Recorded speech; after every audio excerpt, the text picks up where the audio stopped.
dancers, ipakita natin ang tunay na galing at tatak ng umaabante Luna. Happy 75th founding anniversary na imbag na bigat kay ni Apo Yus di kumuyog kada tayo amin.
Nandyan din ang pabahay, libreng edukasyon.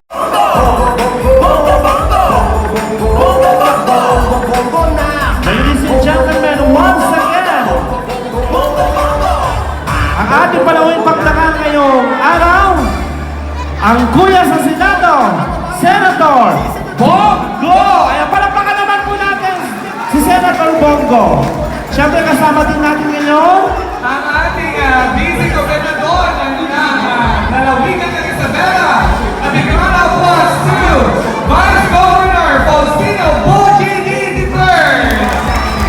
And of course, we have one of the pillar in the Philippine showbiz. We have Mr. Philip Salvador.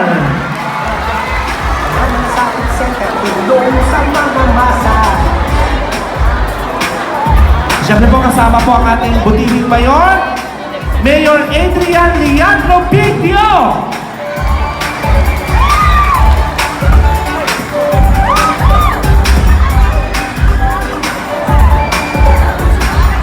Of course, andito rin po ang ating Vice Mayor, Honorable Lelamen Ronel Soinco.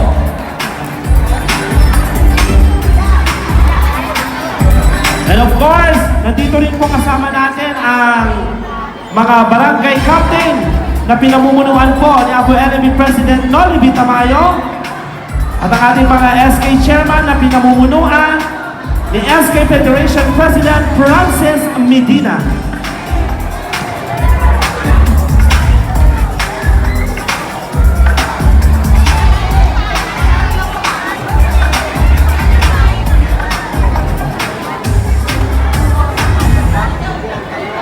At ngayon po, lahat, bayan ng Luna. Una po sa lahat, gusto ko pong magpasalamat sa ating bisita ngayong umaga. Alam niyo po, nung tumawag po sa akin ang staff niya na siya po ay pupunta, ang sabi ko, sige, dahil gusto ko po ipaalam sa ating senador dahil ang ating bayan po dito po sa buong Isabela, tayo po ang pinakamaliit na bayan.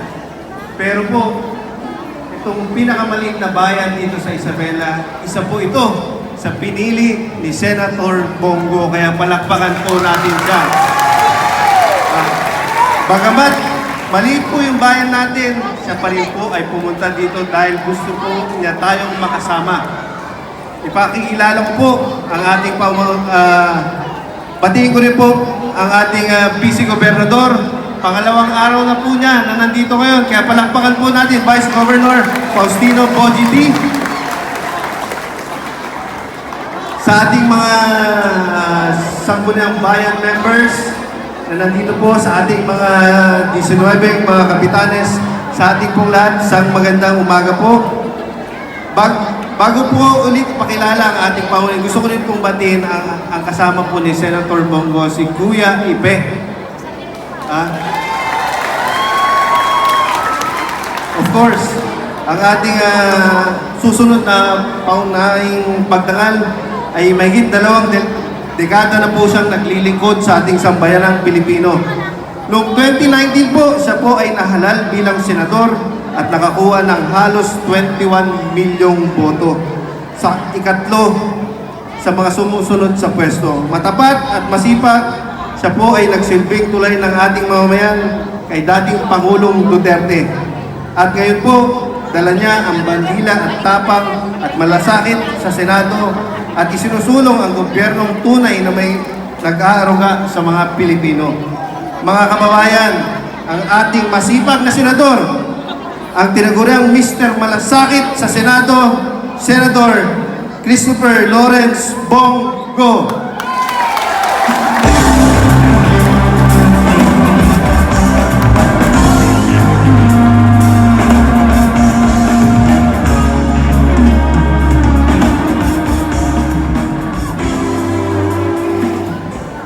Magandang umaga po sa inyong lahat. Naimbag malem o naimbag nga bigat. Ano ba tanghali? Ha? Naimbag nga. Anyway, ako po isang Batanggenyo na Bisaya. Bisaya po ako, taga Mindanao. Pero Batanggenyo rin po ako. So Tagalogin ko na lang po ang aking sasabihin.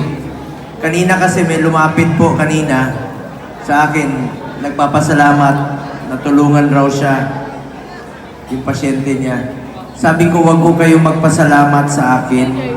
Sa totoo lang po, ako po ang dapat magpasalamat sa inyo dahil binigyan niyo po ako ng pagkakataon na makapagserbisyo po sa inyo. Maraming salamat po sa inyo lahat. Mga taga Isabela, maraming salamat po sa tiwala. Hindi ko po sasayangin yung tiwalang binigay niyo po sa akin. Magsiservisyo po ako sa inyong lahat sa abot ng aking makakaya po. Hindi po ako politikong mangangako. Gagawin ko lang po ang aking trabaho para sa Pilipino. Yan po ang pwede ko lang pong ialay sa inyo, ang aking kasipagan sa pagsiservisyo. Maraming salamat po sa inyo. Patuloy po akong tutulong dito sa probinsya po ng Isabela. Maraming salamat sa inyong tiwala po. And happy 75th founding anniversary po dito sa inyo sa bayan po ng Luna. At Bato Art Festival? Ang tawag? Kaya pala nakatingin kayo doon, nandiyan pala yung mukha ko. Anyway mga kabataan, ako rin po ang chairman ng Committee on Youth sa Senado.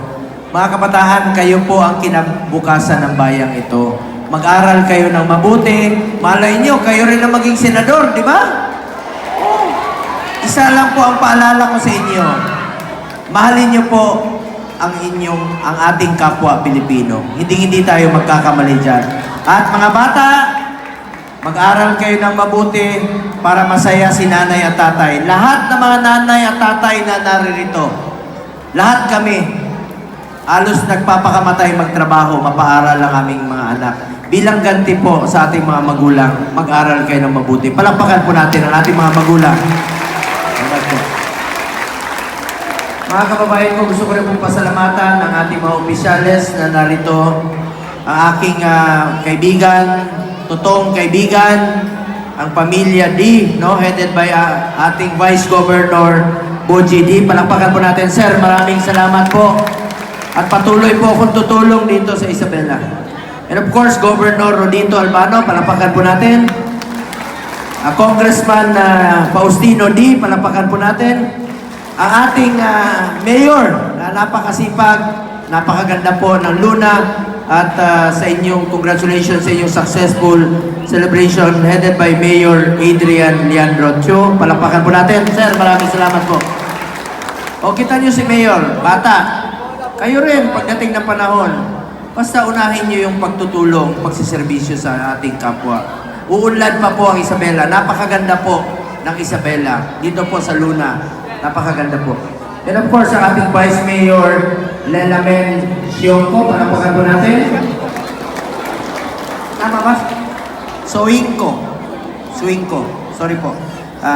Vice Mayor Lelamen Soingco. Palakpakan po natin. Halos kamag-anak lang kami kasi siya Soingco. Ako Bongo. Marami raw akong pinsan dito. Sino sa inyo? Go. Maraming go rito. Sino sa inyo ang laseng go? Isa lang. Volunteer. Isa lang. Halika.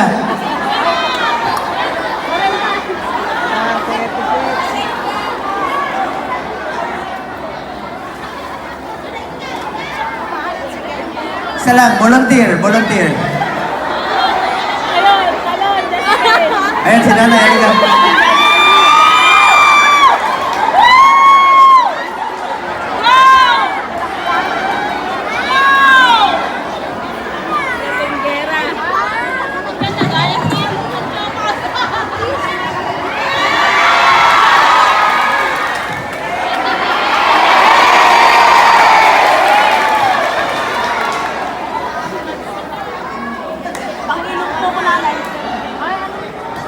Oh, aminin nyo kasi. Lalaki, walang lalaki dyan? Oh, bibigay ko to. Oh. Ikaw na lang, ito.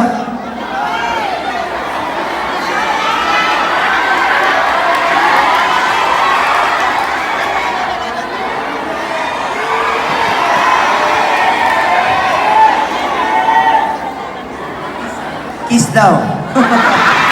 Flying kiss na lang. Anyway, gusto ko rin pong pasalamatan ng ating mga konsyal, Councilor Leslie Tan, palakpakan po natin, Councilor Vicente Perez, Councilor Alan Jan Perez, Councilor Pilar Kabakungan, Councilor Panchito Pua, Councilor Jerry Rivera, Councilor Eisenhower Baisak, Councilor Bayani Agustin, Councilor Noli Tamayo, ang Liga ng Barangay President, Councilor Francis Medina, SK Federation President, ang ating mga Police Major Ranilo Bumagat, ang ating Judge